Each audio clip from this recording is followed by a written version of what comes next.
Love, you go through anything you want to add to what you've said so far, then let's eat this particular one, the financial part where people are always screaming for help. So can we help them? Sorry, I was muted. So I'll start with my journey. I remember when just newly relocated and my hair was retouched, blah, blah, blah. Coming to a new country and you really want to really save money.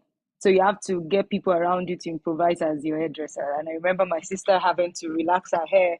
I'll do this. And relaxing went bad, in short. So sometimes my hair that's very full, I just noticed I started pulling out. So I'm not knowing anything, not knowing the dynamics of the hair and whatever, and then you have to figure things out.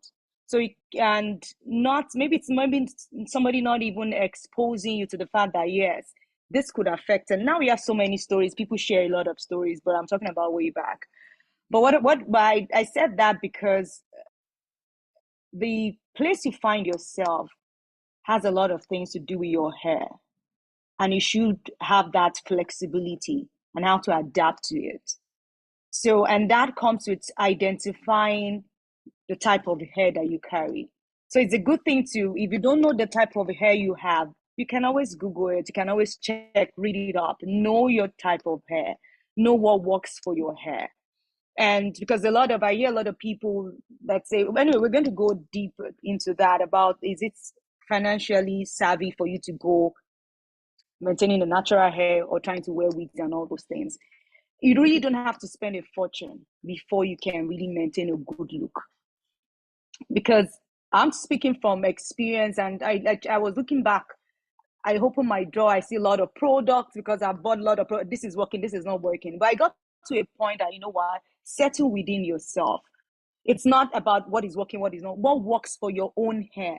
So getting to know your own hair type, getting to know, okay, aside from my hair type, where do I find myself? I'm in Canada, in a place where the weather is something else. So I have 4 seasons in the place I live. What type of hair do I wear during winter?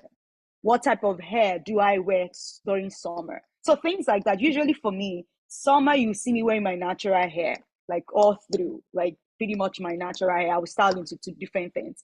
But getting to fall, I'm braiding my hair or doing something just to ensure that my hair is not exposed out because of the weather.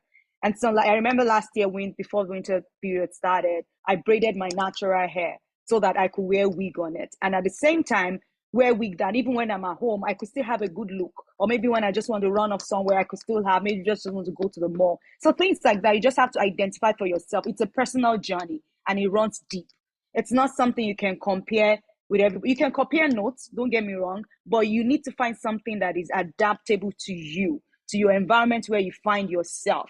So there's a lot of you, representation of you through your hair. Your hair is making a statement about you. So you have to know what, so for instance, the hairdo that he is doing, I might not be able to carry it. And that doesn't make me less of a natural person that is into natural hair.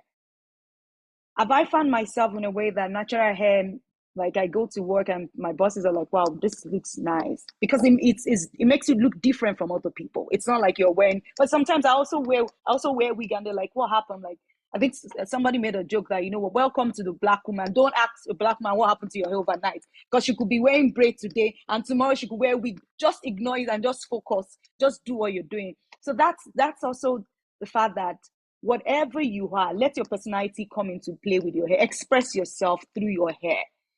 If you're the one that wants the loud, big, fine, go with it. But make sure you're carrying it and not looking like I want to imitate somebody and there's a dysfunctionality. Your hair is saying something else, your personality is saying something. Let it just be in sync. I remember some time back I did Ghana braid and somebody was asking me, oh, you're changing your hairstyle now, because at some point it was just styling my hair natural all through.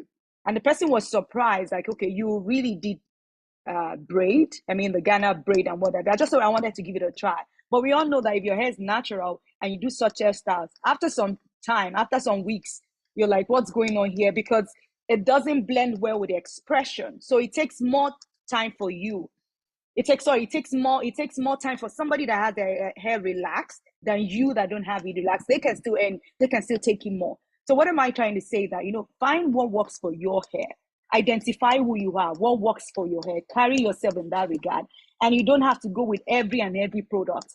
I come about with one thing I've come to realize is that moisturize your hair. Because in this part of the world, you find a lot of people that, I'm just going to lock my hair in. I'm just going to do braid and just go because it's easy for me. Why that's easy, you could be surprised that if you don't moisturize it, by the time you're taking the braids off, your hair is almost coming out. A large chunk is coming out. So what you're trying to protect initially by keeping your hair, I don't want to disturb myself. I just want to get going. I wake up in the morning. I don't have to do so much. I just go.